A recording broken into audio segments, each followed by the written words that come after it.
$4 million. The words fell from Sarah's trembling lips like shattered glass, each syllable cutting through the Thanksgiving dinner silence with surgical precision. 20 pairs of eyes stared at my laptop screen. 20 mouths hung open in various stages of shock and disbelief. My mother's fork clattered against her plate, the sound echoing through the dining room like a gunshot. This was the moment everything changed. The moment my carefully constructed facade of mediocrity crumbled away, revealing the truth I'd hidden for years. But let me tell you how we got here. My name is Ruby, and at 32, I've learned that sometimes the people who are supposed to love you unconditionally are the ones who hurt you most. When people ask me about my childhood, I usually change the subject. Not because it was terrible, I had food on the table and a roof over my head, but because explaining the subtle erosion of self-worth takes more energy than most conversations allow. I was 8 when my world tilted off its axis. That was when Sarah arrived, 2 months early and fighting for every breath in the NICU. I remember Dad's hands shaking as he drove through empty streets at 3 in the morning, Mom clutching her belly in the passenger seat. I remember Aunt Jessica arriving with her overnight bag, and that particular expression adults wear when they're trying to hide their fear from children. Everyone was terrified about the baby. Honestly, so was I. I didn't understand premature births then, but I could read the adults' faces like a book written in worry lines and whispered prayers. Sarah survived, but she emerged from those early months like a delicate flower that everyone was afraid to touch. Our house transformed overnight into something between a sterile medical facility and a fortress against invisible enemies. Mom developed a cleaning ritual that bordered on obsession, the sharp scent of disinfectant replacing the warm smells of home cooking. Every surface gleamed. Every corner was scrubbed. And God forbid if I so much as sniffled. "Ruby, was that a cough?" Mom would ask, her eyes narrowing with a concern that had nothing to do with my well-being and everything to do with Sarah's fragile immune system. "We can't take any chances. Pack your bag. You're going to Grandma's for a few days." Off I'd go, either to Grandma's cramped apartment that smelled like mothballs and old perfume, or to Aunt Jessica's house where I slept on a pull-out couch that had seen better decades. It happened so often that I kept a pre-packed bag in my closet, a small suitcase filled with clothes that never quite fit right, and books that became my closest companions. At first, I tried to see these exile periods as mini vacations. Grandma let me stay up late watching old movies, and Aunt Jessica made pancakes shaped like animals. But after a while, the novelty wore off, and it just felt like punishment for the crime of being healthy. I threw myself into school with the desperate intensity of someone trying to prove their worth. Straight A's became my armor against feeling unwanted. I joined the debate team, where words became weapons I could wield with precision. I even won a regional science fair with a project on plant genetics that I'd researched obsessively in the local library. But every achievement felt like shouting into a void. "Look, Mom, I got first place in the science fair," I announced one afternoon, holding up my trophy like it might finally be the key to her attention. "That's nice, honey," she replied absently, not looking up from Sarah's medical chart. "Did you wash your hands?" "Sarah's been a bit sniffly today." The trophy went into my bedroom, another monument to invisible accomplishments. The worst part came when Sarah turned 7 and something miraculous happened. She stopped getting sick. It was as if someone had flipped a switch, transforming her from a fragile creature into a perfectly robust child. But my parents couldn't seem to adjust their protective instincts. They'd spent so many years in crisis mode that normal felt foreign to them. And Sarah, clever as she was, had learned to weaponize that protectiveness. "I don't feel good" became her magic phrase, capable of summoning immediate attention and concern. "My tummy hurts" could derail any family activity that didn't center around her needs. Meanwhile, I'd grown into a teenager who could run a fever of 101 and still be expected to make dinner because Sarah needs consistency in her routine. High school should have been my opportunity to shine. I was everything parents supposedly wanted in a child: honor roll, extracurricular activities, college-bound ambition. But in our house, my achievements were background noise to Sarah's daily dramas. I remember one parent-teacher conference particularly vividly because it was the last one they attended for me. My chemistry teacher, Mr. Peterson, had requested the meeting specifically to discuss my potential for a science scholarship. "Ruby's one of our brightest students," he said, his face beaming with the kind of pride I rarely saw directed my way at home. "She has a real future in research if she continues on this path." Before he could finish his sentence, Mom's phone rang with Sarah's distinctive ringtone, a song from her favorite cartoon that she'd insisted on programming herself. "What's wrong, sweetie?" Mom asked, already gathering her purse and keys. Through the phone's speaker, I could hear Sarah's theatrical sobs. "I can't find my favorite pen for homework. The one Ruby gave me is stupid, just like her." Just like that, parent-teacher night was over. They rushed home to console Sarah over a missing pen while I stood in the empty classroom, watching Mr. Peterson awkwardly pat my shoulder. "Your parents seem busy," he said gently. After that incident, they stopped coming to my events altogether. "It's easier this way," Mom explained. "No risk of Sarah having a crisis while we're out." When I won the state debate championship, my trophy didn't even make it to the mantelpiece. "Sarah gets anxious when she sees other people's achievements," Mom said, tucking it into a drawer like it was something shameful. College acceptance day arrived with the kind of excitement I'd been saving up for years. A full ride to state university, academic scholarship, merit grants, the complete package. I burst through the front door with my acceptance letter, practically vibrating with joy. "I got in," I announced to the living room. "Full scholarship." Sarah looked up from her phone with the expression of someone who'd just watched paint dry. "Whatever," she said with a dismissive shrug. "Now you can finally move out, and I can turn your room into my gaming paradise."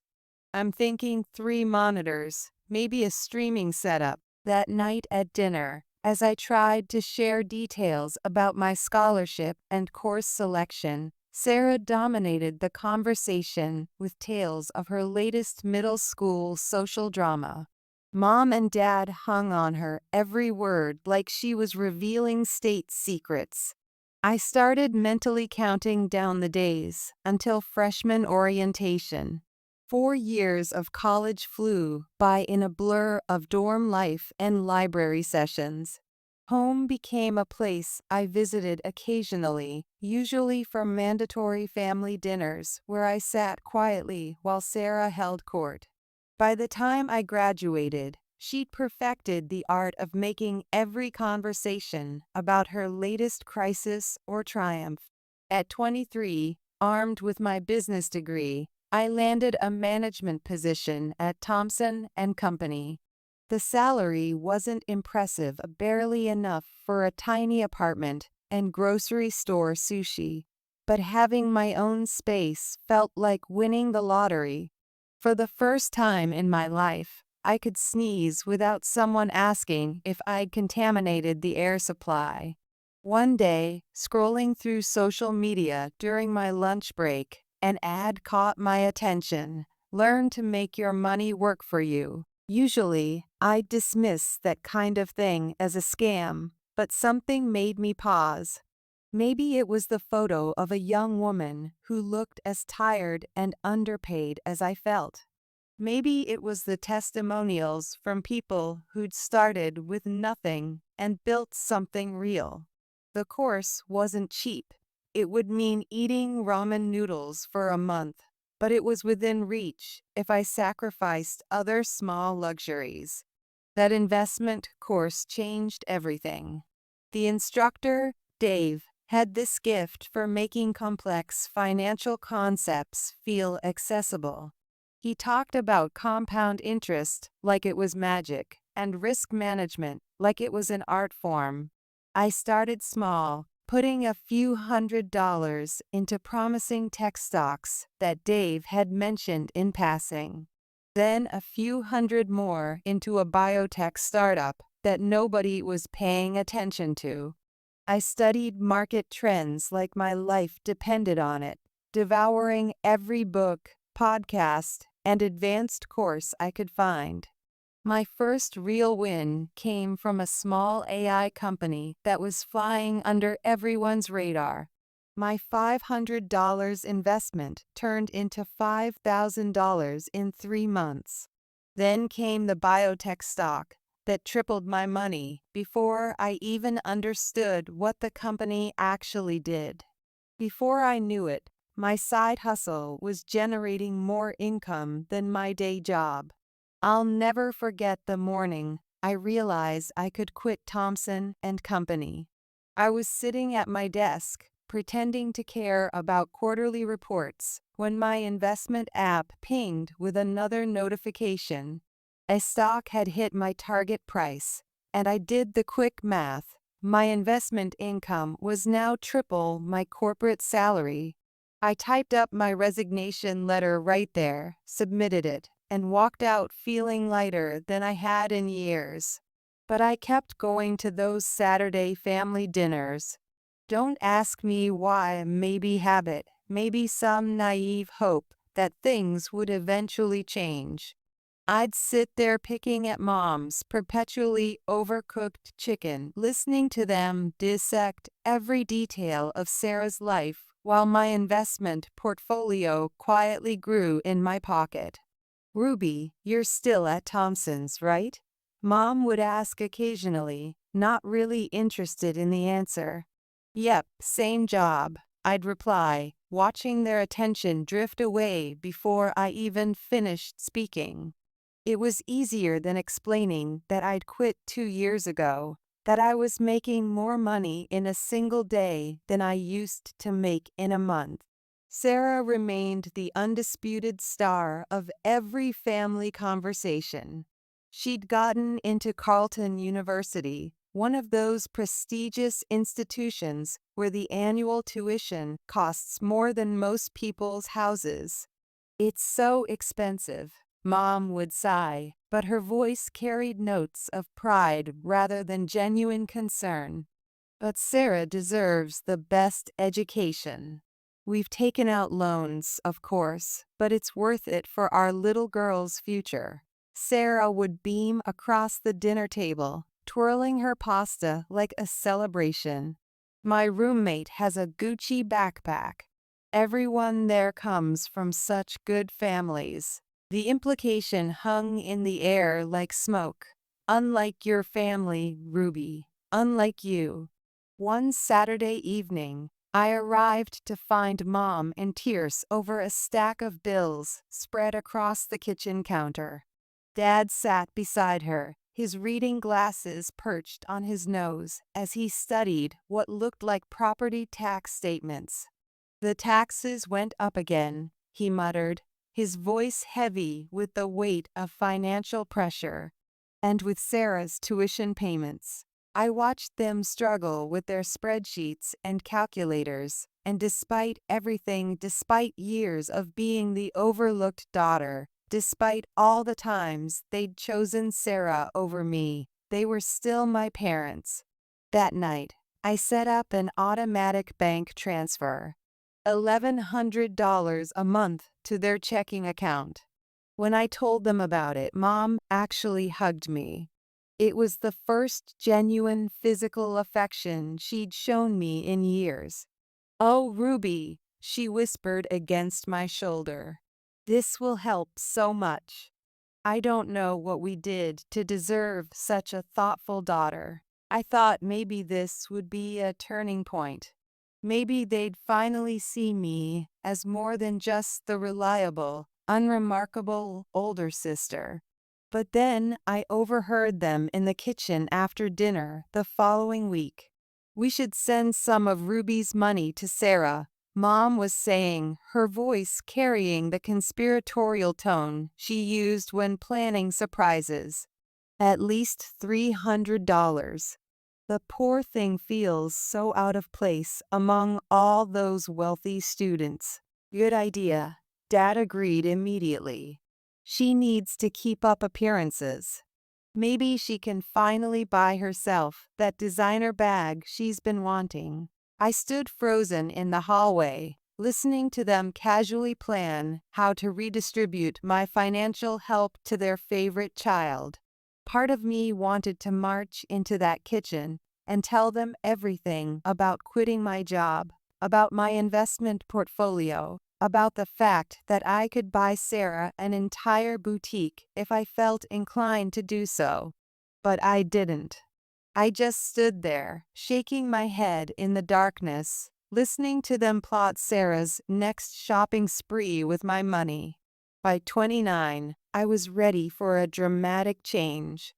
My investment portfolio had grown beyond my wildest early dreams, and I was tired of throwing money away on rent. After months of searching, I found the perfect apartment in a secure downtown building with floor-to-ceiling windows that offered a stunning view of the city skyline. Nothing flashy or ostentatious, just clean lines, good bones, and enough space to feel truly at home. The best part? I could buy it outright. No mortgage, no loan applications, no financial stress. The day I got the keys, I stood in the empty living room listening to my footsteps echo off the polished hardwood floors. This was mine. Completely, utterly mine. No debt, no obligations, no strings attached. I'd accomplished this entirely through my own effort, without anyone's help or approval.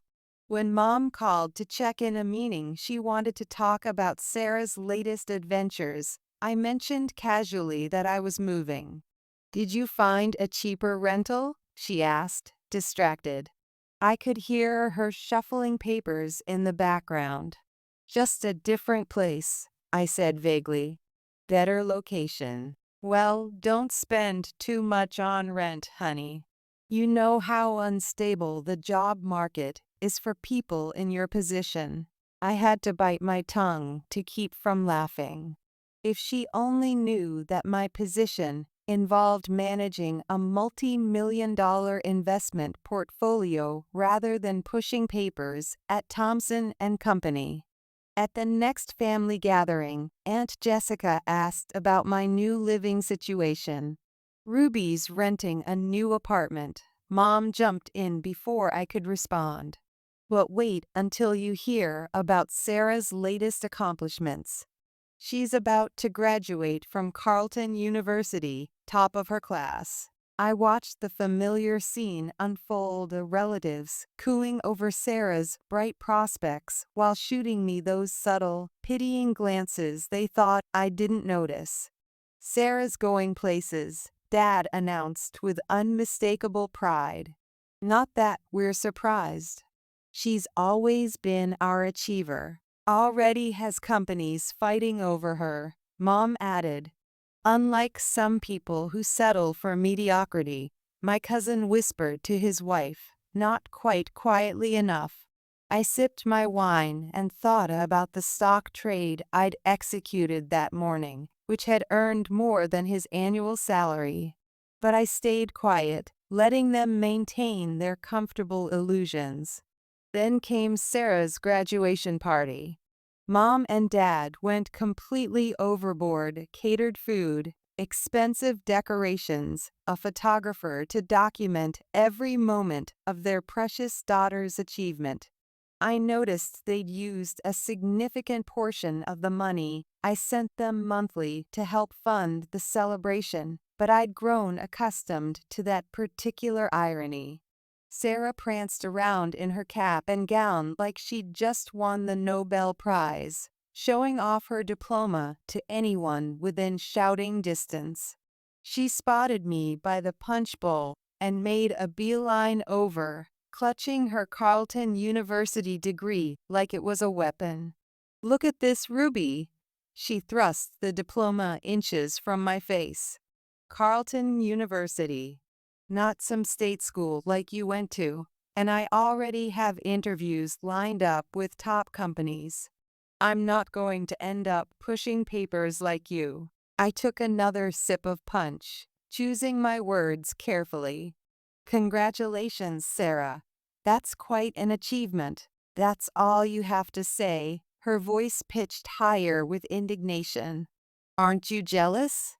I mean, I'm going to be so successful, and you're just, well, you." She stood there practically vibrating with the need for me to acknowledge her superiority, to confirm her position as the family's golden child. I could have told her about my investment portfolio right then, about my mortgage-free apartment, about how I made more money before my morning coffee than she'd earn in her first year of corporate work. But what would have been the point? Instead, I just shrugged and walked away, leaving her standing there with her diploma held high like a shield against her own deep-seated insecurities. 3 months after graduation, Sarah was still unemployed. Those companies that had supposedly been fighting over her services turned out to be less impressed with her expensive degree than she'd anticipated. Meanwhile, the loan payments for her education started rolling in with ruthless monthly precision. "Ruby," Mom called one evening, her voice carrying that particular tone that meant she needed something. "Do you have a minute to talk? It's about the loan payments for Sarah's education." She paused, probably for dramatic effect. "They're really crushing us, honey. And with all our other bills. I hate to ask, but could you possibly help us out a bit more?" "How much do you need?" I asked, already knowing I'd regret this conversation. "Well, if you could increase your monthly help to $2,000, that would be such a blessing. It would cover Sarah's loans and maybe help her buy some proper interview clothes."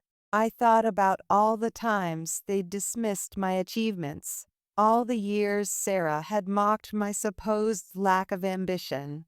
But I also thought about my bank account with its comfortable seven-figure balance that my family knew absolutely nothing about. "Okay," I said finally. "I'll set up the new amount starting next month." Mom's gratitude barely lasted long enough to finish the sentence before she started planning how to spend the additional money. A few weeks later, Sarah finally landed a position at a mid-sized marketing firm, largely because Dad had gone to college with the HR director. The irony wasn't lost on me when she ended up with the exact same job title I'd held at Thompson and Company, manager. I stopped by their house one weekend, and found Sarah sprawled across the living room couch, scrolling through apartment listings on her phone with the intensity of someone planning a military operation. God, everything's so expensive, she whined, not bothering to look up from her screen. I can't believe I have to keep living here with Mom and Dad. This is so embarrassing. You could look at some smaller apartments, I suggested mildly. Or maybe consider areas outside the city center. She looked at me like I'd suggested she move into a cardboard box under a bridge. I need to be in the right neighborhood, Ruby. Image matters in my industry. Not that you'd understand, some of us have standards. I glanced around at our parents' modest living room, where she was currently residing rent-free, but kept my thoughts to myself. Anyway, she continued, tossing her phone aside with theatrical frustration, this living situation is just temporary. Unlike you, I'm not going to be stuck as a manager forever. I have actual potential. As Thanksgiving approached, Mom went into her usual holiday hosting frenzy. Every year, she insisted on doing everything herself, transforming our kitchen into her personal stress domain. But this year felt different. I don't know what I'm going to do, she moaned during one of our phone calls the week before the holiday. I sprained my back getting Sarah's laundry out of the dryer, and I can barely stand up straight. How am I supposed to cook for 20 people? Why don't you let me handle it? I offered without hesitation. I can have everything catered from that new restaurant downtown. The one that got the great review in the city paper. Oh, Ruby, Mom gushed, and I could hear the relief flooding her voice. You're such a good daughter. I don't know what we'd do without you. In the background of our video call, I caught sight of Sarah rolling her eyes so dramatically I was surprised they didn't fall out of her head. Apparently, even Mom's rare praise of me was somehow ruining Sarah's day. Thanksgiving morning arrived crisp and clear, with that particular autumn light that makes everything look like a postcard. The catered food arrived exactly on schedule: honey-glazed turkey, traditional stuffing, roasted vegetables that actually had some color left in them. I helped Mom arrange everything on her good china while trying to ignore Sarah's running commentary about how store-bought stuffing could never compare to homemade, despite the fact that Mom's homemade version typically had the consistency of wet cardboard. I'd brought my laptop along because the Asian markets would be opening during dinner, and I had several positions I needed to monitor. The tech sector had been particularly volatile that week, and I wanted to keep an eye on a few stocks that were approaching my target selling points. I set up the computer in my old bedroom and left it running while I rejoined the family gathering.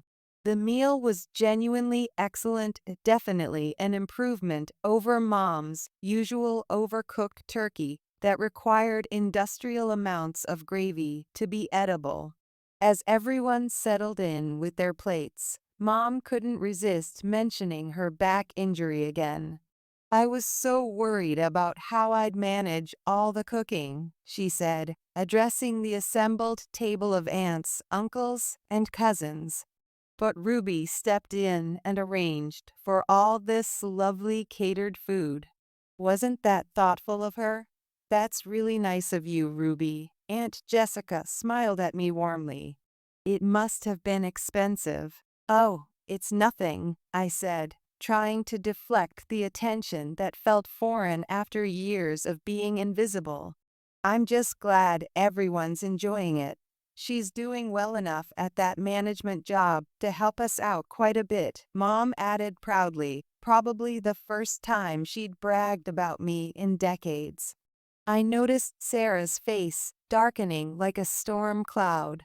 She pushed her chair back abruptly and left the dining room without explanation.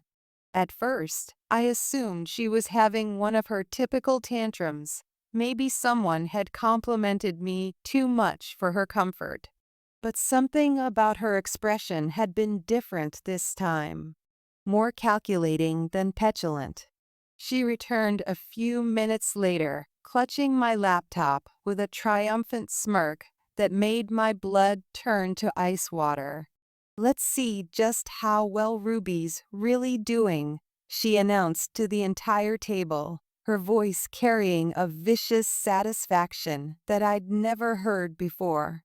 "Since she's being so generous, I bet she won't mind if I show everyone her bank account. Time to prove what a loser she really is." I jumped up from my chair, my heart hammering against my ribs. "Sarah, don't." But it was too late. She had already turned my laptop around, my banking application still open from my earlier market check. The room went dead silent, except for the tick of Mom's ancient kitchen clock and the distant hum of the refrigerator. Sarah's face drained of all color, like someone had pulled a plug. Her hands started shaking so badly, I thought she might drop my computer. "Sarah?" Mom asked, concern creeping into her voice. "What's wrong? What does it say?" Sarah's response came out as barely a whisper, each word falling like a stone into the silence. $4 million. The quiet that followed was deafening. I could hear my cousin's fork clatter against his plate, the sound sharp as a gunshot in the stunned atmosphere. "There must be some mistake," Aunt Jessica said finally, peering at the screen in disbelief. "Ruby's a manager at Thompson and Company." "I haven't worked at Thompson for years," I said quietly, finally letting the truth emerge after so long in hiding. "I quit to focus on investing full-time. I studied the markets, took advanced courses, learned everything I could about financial strategy. And I got good at it, really good." "You mean you're rich?" Sarah's voice cracked on the last word like ice breaking under pressure. I took a deep breath and looked around the table at 20 faces frozen in various stages of shock and disbelief. "I've been investing for years now. Started small, learned as I went, built my portfolio gradually. Yes, I have $4 million in that account. And no, I wasn't hiding it from you, you just never asked. You never asked about anything in my life that didn't relate to Sarah." The silence lasted exactly 3 seconds before Mom's scream shattered it, like glass against concrete. $4 million. She shot up from her chair, her face turning an alarming shade of purple. "You have $4 million, and you've been letting us struggle all this time?" I stared at her in complete disbelief. "Struggle? I send you $2,000 every month. That's $24,000 a year of my money. You're a millionaire." She was practically hysterical now, her voice reaching pitches I didn't know were humanly possible. "Your sister has student loans. We have bills. How could you be so selfish, so greedy?" Dad joined in, his face twisted with an anger I'd never seen directed at me before. "We raised you better than this, Ruby. To think you've been hoarding money while your own family suffers." Something inside me snapped like a cable under too much tension. Years of being the second choice, the afterthought, the reliable but unimportant daughter, it all came rushing out at once. "Hoarding money?" I laughed, but there was no humor in the sound. "Are you seriously calling me greedy? Where were you when I needed college tuition? Oh wait, you didn't save anything for my education because you spent it all on Sarah's endless demands. But funny thing, you didn't pay for my college either, remember that? I got a full scholarship while your precious Sarah went to her fancy private university on loans that you're now expecting me to help pay off. That's different, Mom snapped. Sarah needed, Sarah wanted, Sarah. I was standing now too, my voice carrying across the dining room. It's always been about Sarah. Well, guess what? My money is mine. I earned every single penny of it. $2,000 is nothing to you, Mom shouted back, her face now completely purple with rage. You should be sending us at least $10,000 a month. We're your parents. The laugh that burst out of me was almost manic in its intensity. 10,000? You want $10,000 a month? For what? So you can keep spoiling your precious Sarah. I turned to face my sister, who was shrinking back in her chair like she wished she could disappear entirely. You wanted to prove I was a loser, didn't you, Sarah? Surprise. The sister you've looked down on for years, the one you mocked for being just a manager, turns out she's the successful one. How does that feel? The relatives sat frozen around the table, forks suspended halfway to their mouths, watching our family implode like spectators at a car crash. Well, if you're so successful, Mom spat with venomous sarcasm, you can certainly afford to help your family more. It's your duty as a daughter. My duty. I walked over to Sarah and snatched my laptop from her trembling hands. My duty ended the day you decided Sarah was the only daughter worth caring about. She's the promising one, remember? The one with all the potential. Well, let her fulfill that potential and help you pay these bills. Aunt Jessica tried to intervene, her voice nervous and conciliatory. Maybe we should all just calm down, Anne. There's no calming this storm, I interrupted, closing my laptop with a decisive snap. Mom and Dad were both shouting now, their words overlapping into a hurricane of accusations and demands that made no sense. Sarah had started crying, her go-to move when situations spiraled beyond her control. Without another word, I walked out of my childhood home for what I knew would be the last time. The sound of my mother's continued screaming following me all the way to my car. The messages started before I even made it back to my apartment. My phone buzzed constantly with texts and calls from Mom, Dad, and Sarah. At first, they were angry demands. How dare you embarrass us like that? And you owe your family better than this. Then came the guilt trips. After everything we've done for you, and we sacrifice so much to raise you. I tried responding initially, hoping maybe some part of them would understand, but it was like trying to reason with a hurricane. They didn't want understanding, they wanted access to my bank account. Then Mom escalated to social media. Her Facebook post was a masterpiece of maternal martyrdom, heartbroken to discover my eldest daughter has become a millionaire while watching her family struggle. She refuses to help her sister with college loans or support her aging parents. Money truly changes people. Please pray for Ruby to remember her family values. The comments poured in from family friends I hadn't seen in years, people who suddenly had very strong opinions about my character. How could she be so heartless? I always knew there was something off about that one. What kind of person abandons their family like this? Mom liked every single comment, adding little crying face emojis and thank you for understanding responses. My relatives who had witnessed the Thanksgiving meltdown firsthand notably stayed quiet, but their silence didn't help much against the mob of family friends calling me everything from ungrateful to evil. That social media campaign was the final straw.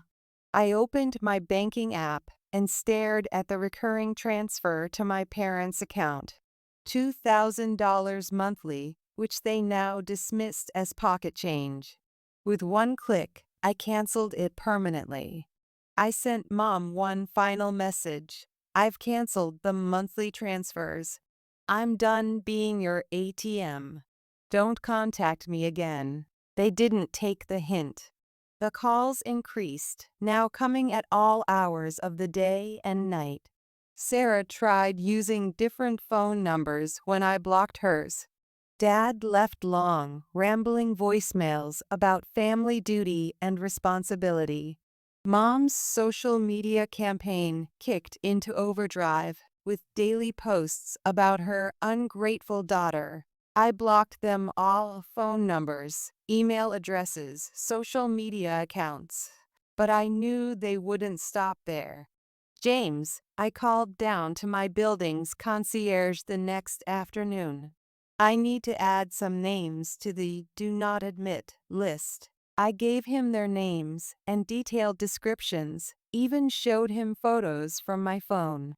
He nodded with professional understanding, making careful notes in his security log. Of course, Ms. Ruby, we'll make sure they don't get past the lobby. Sure enough, the very next day, James called up to my apartment. Your parents and sister tried to force their way into the building, he reported calmly. They caused quite a scene in the lobby, threatening to call the police when I wouldn't let them up. Building security handled it professionally. That night, I opened my laptop and started researching real estate in other states. Maybe it was time for a fresh start somewhere new, somewhere they couldn't find me. Some people might call it running away. I call it setting healthy boundaries. They had their chance, years of chances, actually. They chose to ignore my achievements, belittle my success, and treat me like an ATM rather than a daughter. Now that they'd shown me exactly how they viewed our relationship, I felt no obligation to maintain it. As I scrolled through listings for houses in distant cities, I felt nothing but relief washing over me like a cool breeze. Sometimes the healthiest thing you can do for yourself is walk away, even especially from family.